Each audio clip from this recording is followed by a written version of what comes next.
Auspicia Ab Origin, libros jurídicos. Búscanos en Instagram como libros-de-derecho. Envíos a todo el país mediante correo argentino. Aceptamos tarjetas de crédito mediante Mercado Pago.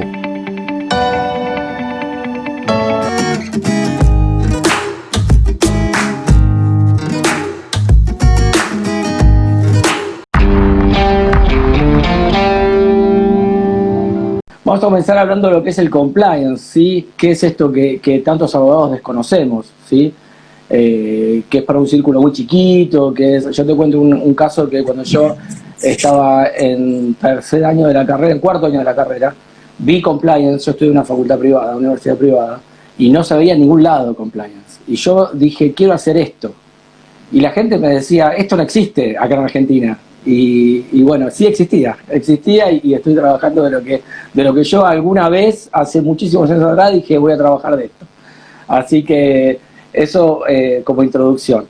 El tema del día es el compliance. ¿Qué es el compliance? Bueno, término desconocido para la mayoría de los abogados. El compliance tiene que ver con un verbo inglés, que mi inglés es pésimo, pero es to be comply, que quiere decir cumplimiento. En un principio fue un término médico que fue adoptado muy rápidamente por el mundo empresarial. El término quiere decir cumplimiento. ¿Cumplimiento de qué? Cumplimiento de las normas impuestas, ¿sí? De las normas, nosotros cumplimos, digamos, hacemos un cumplimiento de las normas que nos imponen a nosotros como empresa, ¿sí? Eso, el no cumplimiento tiene consecuencias penales que después vamos a ver. Pero el compliance no solo se relaciona con la prevención del lavado de activos, que es lo que vamos a ver hoy y es a lo que yo me dedico. También tiene que ver con la gestión de riesgo, con la anticorrupción, con un buen gobierno corporativo, con la transparencia de un gobierno corporativo. Con todo eso tiene que ver el compliance. En realidad, en algunas empresas hacen todo en el mismo departamento, la responsabilidad penal de personas jurídicas con el lavado de dinero. Nosotros lo tenemos separado. La unidad de cumplimiento nuestra se dedica solamente a prevención del lavado de activos, que es de lo que vamos a hablar hoy y a lo que yo me dedico, ¿sí? Bueno. Anecdóticamente, el primer delito financiero que conocimos o la especie de lavado de dinero lo conocemos desde los caballeros templarios, allá, siglos atrás, cuando ayudaban a los peregrinos a cruzar grandes distancias y le cobraban por ello. Los templarios a lo que se dedicaban era el préstamo de dinero. Como el gobierno prohíbe la usura y prohíbe los préstamos, los templarios, para no violar esa norma, digamos, ya no les cobraban a los peregrinos con dinero, sino con mercancías y ponían sus propios mercados. O sea, es una especie de lavado que hicieron los templarios. Es el primer antecedente, es el antecedente más remoto que tenemos. En realidad, el lavado de activos nace en los años 40 en Estados Unidos, de la mano de las mafias, que pusieron una cadena de lavanderías. Esto es conocido por todos, o por casi todos, digamos, que la mafia no sabía qué hacer con esa masa dineraria, no sabía cómo insertarla en el mercado, en el orden socioeconómico. Entonces lo que hicieron fue poner una cadena de lavanderías. Y en realidad, más concretamente, digamos, la preocupación concreta por el lavado de dinero nace en el año 1980 en Estados Unidos de la mano del narcotráfico. En realidad, antes, para que se configure el delito de lavado de dinero, tenía que ser, siempre que hay lavado de dinero hay un delito precedente, ¿no? Si yo no tengo un delito precedente y me gano la plata trabajando y la puedo justificar, no hay lavado, no habría lavado. Entonces, siempre que hay lavado hay un delito precedente. Bueno, el delito precedente principal en ese entonces, o la preocupación nació, luego esto se diversificó, pero fue a través del delito de tráfico de estupefacientes, ¿sí? No sabían qué hacer con los traficantes para cercarlos y que no puedan gastar ese dinero mal habido, pero en realidad lo que querían controlar era el narcotráfico, no era el lavado. Lo que les cercaron es la posibilidad o les cercenaron de alguna manera la manera de invertir ese dinero, pero en realidad la preocupación era el narcotráfico, ¿sí? Bueno, a lo largo de la historia hubo evoluciones y hubo convenios y convenciones en relación a la prevención del lavado de activos.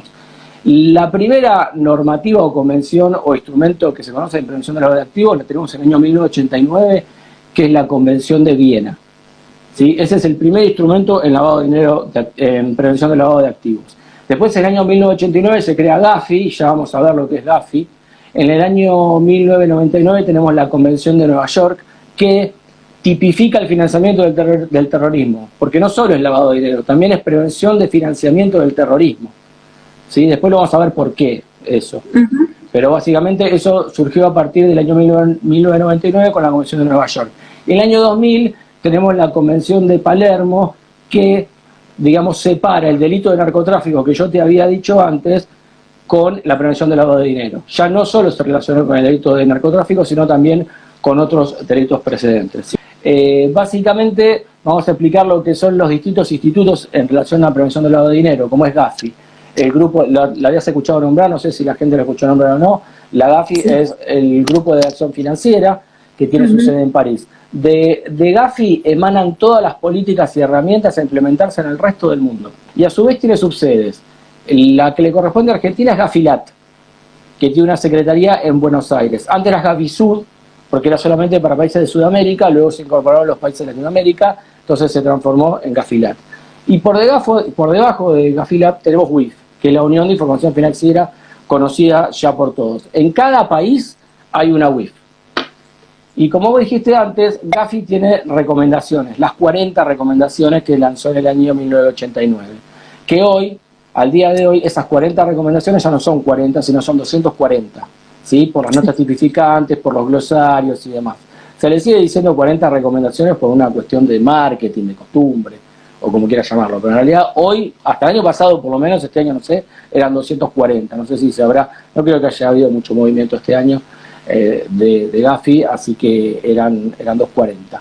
Bueno, no vamos a nombrar las 40 recomendaciones, primero porque no me las acuerdo, y después porque no viene al caso. Pero sí vamos a nombrar 4 que son muy importantes para el compliance empresarial, que es la que utilizamos nosotros. La recomendación número 10, que es la debida diligencia con el cliente. ¿Qué quiero decir con la debida diligencia con el cliente? Que es, cada empresa tiene la capacidad de hacer su enfoque basado en el riesgo y de imponer la política que nos impone Gafi. ¿Cuál es la política que nos impone Gafi? Conozca a su cliente. Entonces, nosotros debemos conocer al cliente, esa es la debida diligencia que nos impone Gafi. ¿Cómo lo hacemos? A través de la confección de un legajo.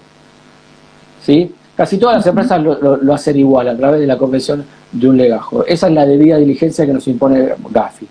Y cada empresa hace o realiza o confecciona su enfoque basado en el riesgo.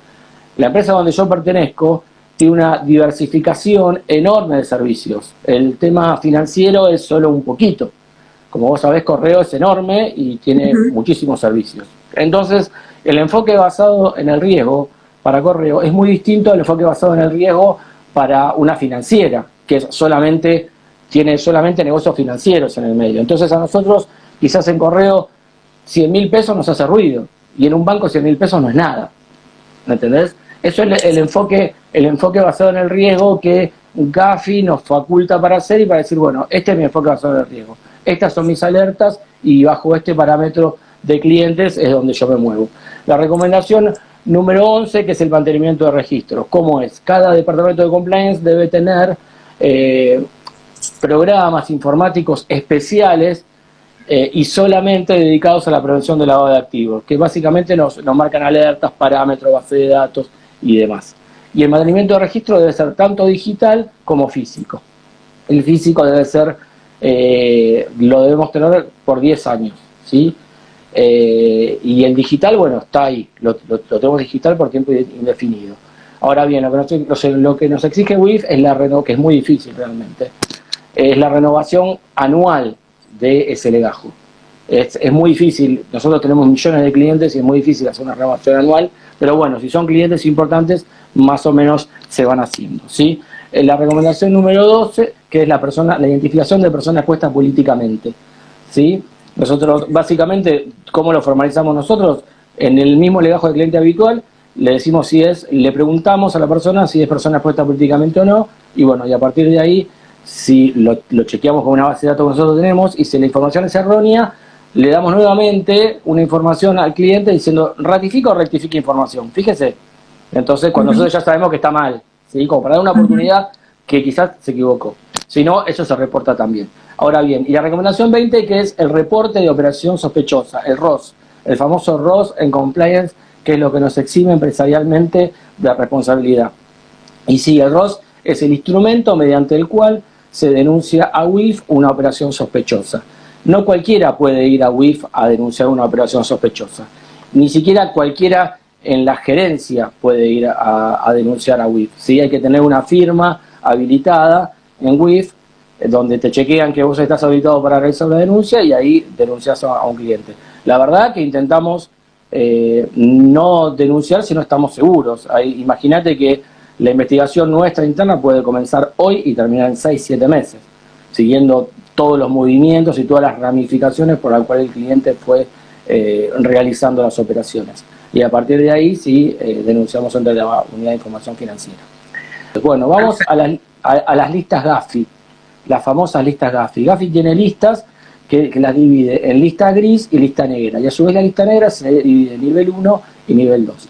La lista gris, hasta el año pasado había entre 6 y 8 países, de lo que recuerdo, Laos, Bosnia, Irak, estaba en lista gris. ¿Qué quiere decir estar en lista gris? Son naciones que no cumplen con los requisitos establecidos por GAFI en materia de prevención de lavado de activos, pero sí tienen un compromiso de hacerlo, de mejorar en ese aspecto. Entonces se comprometen con GAFI. Luego tenemos la lista negra, nivel 1, que es la que está Irán en este momento, en la cual no tiene herramientas para prevención de lavado de activos como nación, pero sí firmó hace 2 años atrás, firmó un compromiso de comenzar a implementarlas. La verdad que no sé si las habrá implementado o no en estos 2 años, pero sí sé que firmó el compromiso, entonces entró en lista negra nivel 1. Y luego tenemos lista negra nivel 2, en la cual tenemos a Corea del Norte, donde no los dejan ni entrar a los de GAFI, ahí directamente ni entra. GAFI no firma compromiso, no quiere saber nada de nada, y eso, digamos, lo lleva a estar en lista negra nivel 2.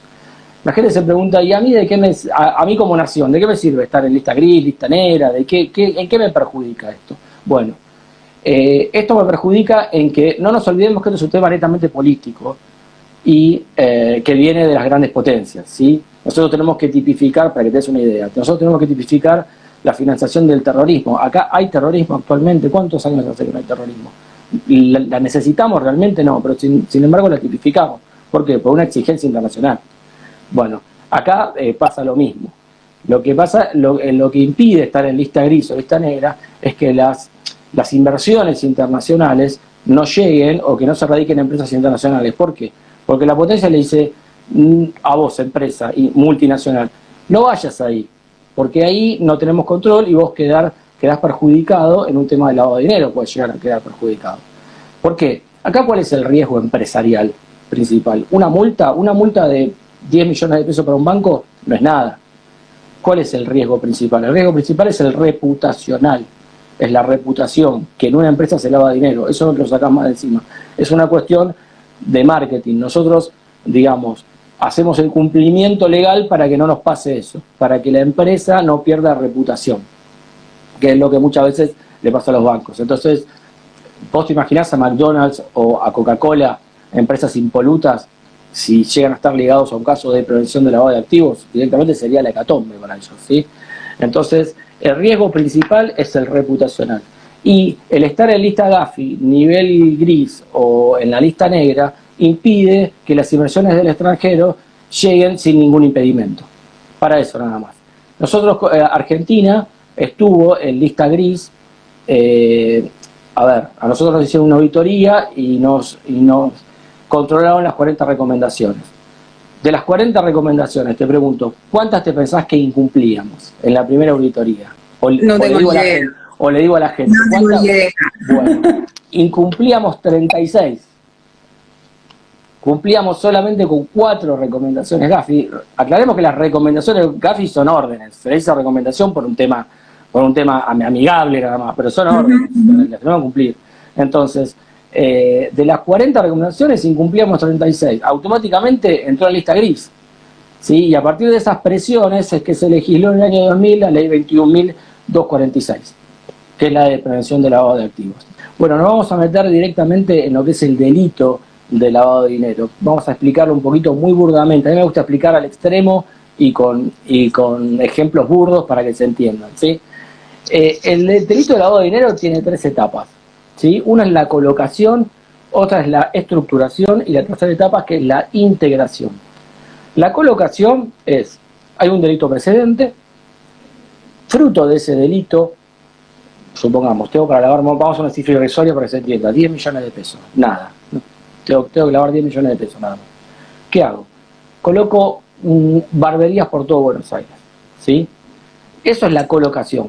Dinero, fruto del dinero, coloco cierto negocio. Del fruto de ese negocio lo adjunto también a la masa dineraria ilícita que tenía de antes y que parte utilicé para poner ese negocio, y voy a la estructuración. Pongo un negocio totalmente distinto. ¿Sí? Esa es la estructuración. ¿Qué hago con la estructuración? Alejo el delito precedente del negocio actual. Fíjate que el delito pasó por un negocio y ahora va para otro negocio. Lo estoy estructurando. ¿Sí? Y el fruto de ese negocio va a estar totalmente legal. Entonces viene la integración. Yo integré esa masa dineraria ilícita o procedente de ilícito al orden socioeconómico financiero. Ya está integrada y está integrada legalmente a través del segundo negocio. Esto no es tan fácil, yo lo expliqué muy burdamente. Poner una serie de barberías, con esa plata poner unas ferreterías, y el fruto de esas ferreterías que están puestas legalmente y que el fruto dinerario es legal, ya me lo integra legalmente al sistema económico financiero. Pero esto no es tan fácil. Esto se hace con sociedades anónimas, con SRL. Yo la verdad que tuve oportunidad de ver una investigación de años y era toda una pared de empresas. Toda una pared ramificada en empresas más chiquitas en el exterior, acá, y vos veías cómo, después de años de investigación, podías ver cómo la masa dineraria iba y venía, la misma masa dineraria. ¿Cuál era el cometido? Alejarlo del delito precedente, del delito de arriba. Entonces se ramifica, se ramifica, se ramifica. Por eso es muy complejo investigar el delito de lavado de dinero y sobre todo probarlo, ¿sí? Hay algunos rubros que son más propensos, pero esto no quiere decir que todo aquel que haga que digamos que se dedique a ese rubro lave dinero, ¿no? Ni mucho menos. Pero hay rubros como los servicios, por ejemplo, que son intangibles, que son mucho más propensos al lavado de dinero. Hay institutos como las cooperativas, por ejemplo, que en un tiempo se usaron mucho para el lavado de dinero. De hecho, UIF, la Unidad de Información Financiera, tiene una delegación dentro del INAE, que es el ente controlador de las cooperativas. Y te puedo garantizar que, no sé ahora, pero hace unos años los allanamientos de UIF, o las auditorías, mejor dicho, decían ellos, de UIF con el INAE, no eran nada amigables dentro de una era, a ver, el oficial de cumplimiento, ¿quién es? El oficial de cumplimiento es la persona responsable de responder por la prevención del lavado de dinero. Te encerraban en una pieza, ¿quién es el oficial de cumplimiento? Yo, venga, te encerraban ahí, te tenían toda la noche, si era posible. Porque ya iban a buscar, ya sabían que iban a buscar, fruto de una investigación. Pero bueno, las cooperativas se prestaron mucho para ese tipo de ilícitos. Luego lo fueron modificando y hoy, bueno, no sé cómo estarán porque yo no me dedico a las cooperativas, pero calculo que habrán avanzado mucho en ese tema. Vamos un poco a la normativa nacional en cuanto a la prevención del lavado de dinero. La normativa nacional, antes estaba tipificado el lavado de dinero en la ley 23.737, que es la ley de estupefacientes. Esto fue así, bueno, el bien jurídico protegido era la salud pública. Vos fijate que yo al principio dije que en el año 1989 se firmó la Convención de Viena, al cual Argentina suscribió, y por eso tuvo que legislar la ley de estupefacientes, ¿sí? Bueno, y que antes se relacionaba el delito de prevención del lavado de activos directamente con estupefacientes. Por eso Argentina lo incorporó dentro de esa ley. Después esto fue hasta el año 2000. En el año 2000 se elegía la ley 21.246, producto de las presiones internacionales que te dije antes, porque incumplíamos con todas las recomendaciones. Entonces, bueno, se legisla la 21.246. ¿Qué hace esta ley dentro del Código Penal? Bueno, modifica los artículos 277, 278 y 279 del Código Penal. Se tipificaba el delito de lavado de dinero como un encubrimiento agravado. Esto quería decir que quien cometió el delito no podía ser lavador, debía ser una persona distinta. ¿Sí? ¿Se entiende esto? Entonces, porque si no el delito de lavado quedaba subsumido por el delito precedente. Y bueno, bajo esta normativa, el bien jurídico protegido era la administración de justicia, porque decía que el encubridor impedía el normal desarrollo de la justicia y la investigación.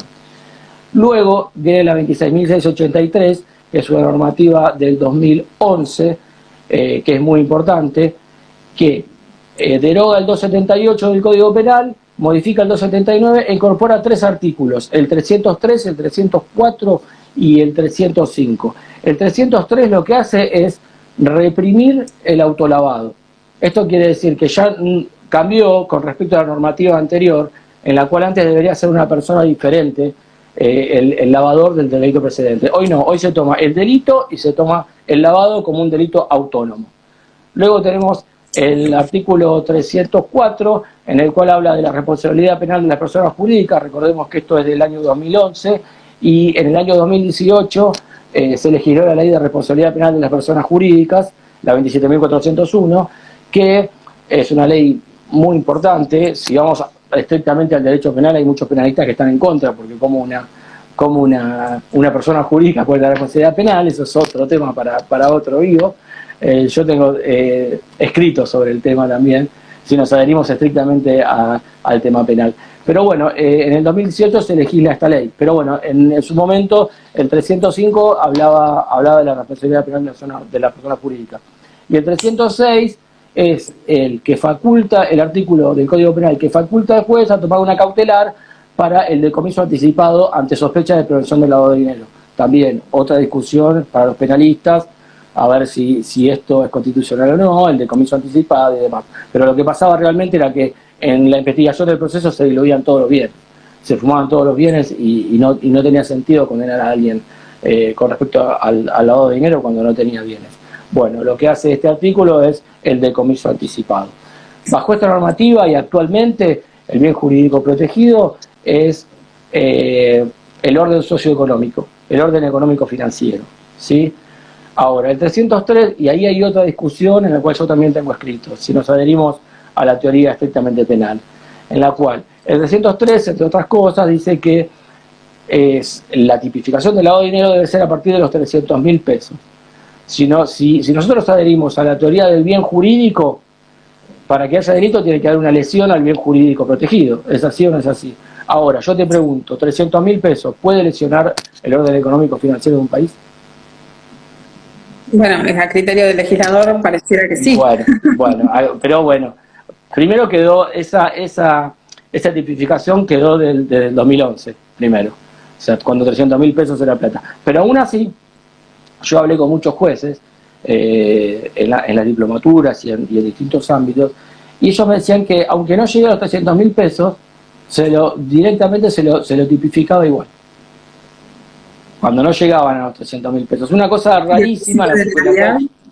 ¿Cómo?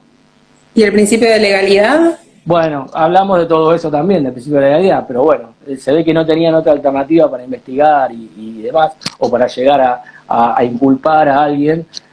Hoy llegar a 300.000 pesos es irrisorio, digamos, pero yo voy por la teoría del bien jurídico protegido. No puede haber lesión al bien jurídico protegido con 300.000 pesos. También tengo escrito sobre el tema y es una discusión enorme.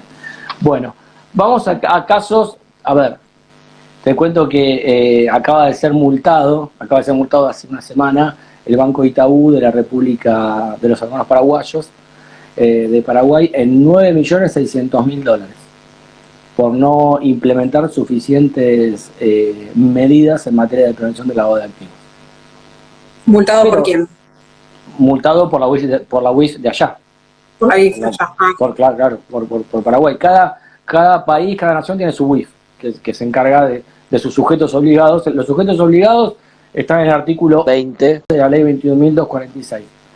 ¿Sí? Entonces, si ustedes quieren trabajar en compliance en algún momento, tienen que ir a empresas que estén o profesiones relacionadas con el artículo 20 de la ley 21.246, que tenemos correos postales, financieras, bancos, obras de arte, ¿sí?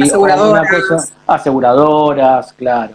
Si, por ejemplo, también están las obras de arte, que es algo muy peculiar, porque el arte no tiene precio. Yo puedo pintar una raya y un cuadro que vale $10.000, y por ahí yo lo pagué 100 pesos. Y digo que lo vendo $1.500. Entonces ahí la ve un montón de dinero porque el arte no tiene, o sea, hoy no se puede hacer porque ya tenés que implementar la política conozca a su cliente, tenés que hacerle un legajo al que compra el cuadro, al que vende el cuadro. Hoy está todo mucho más monitoreado por WIF, pero las obras de arte fue un gran escape para el lavado de dinero. igual que las inmobiliarias, que la actividad inmobiliaria, hoy ya no se puede hacer. Fuimos mejorando muchísimo desde el año 2000 a esta parte. Sí, entiendo, con las adecuaciones a estas recomendaciones que estaban incumplidas se fueron pormenorizando los controles y así chequeando de forma puntual las distintas actividades. Que las actividades entonces están detalladas como las más o menos riesgosas o sobre cuál... No están detalladas, sino que están cada rubro está detallado y es sujeto obligado. Tenemos la obligación de reportar a WIF. Claro, pero eso es a nacional, pero me refiero, ¿Gafi también da algún tipo de recomendación sobre...? Sí, Gafi da las recomendaciones, pero cada país adecúa... Determina cuál. Según su riesgo, claro. Cada WIF, digamos, cada país tiene su legislación peculiar en cuanto a la prevención del lavado de dinero. Se va adaptando a partir de las recomendaciones. Pero sí, claro, Gafi baja línea todo el tiempo de cuáles son y tenés que... Es un tema que tenés que estar actualizado todo el tiempo, semana a semana, porque va cambiando. Es muy fácil actualizado. Que tienen mucho contacto no solamente local, sino obviamente hay un organismo internacional en busca de generar políticas comunes para justamente prevenir. Tal cual. Igual no es muy difícil estar actualizado, o sea, te suscribís a un par de New Western y ya. No es muy difícil. Pero sí, semana a semana tenés que leer todo el tiempo, porque no es va muy difícil, cambiando, pero va es muy mutando. importante estar actualizado para justamente adecuarse a los cumplimientos que correspondan. Tal cual, porque una resolución, por ejemplo, nos cambia todo, ¿sí?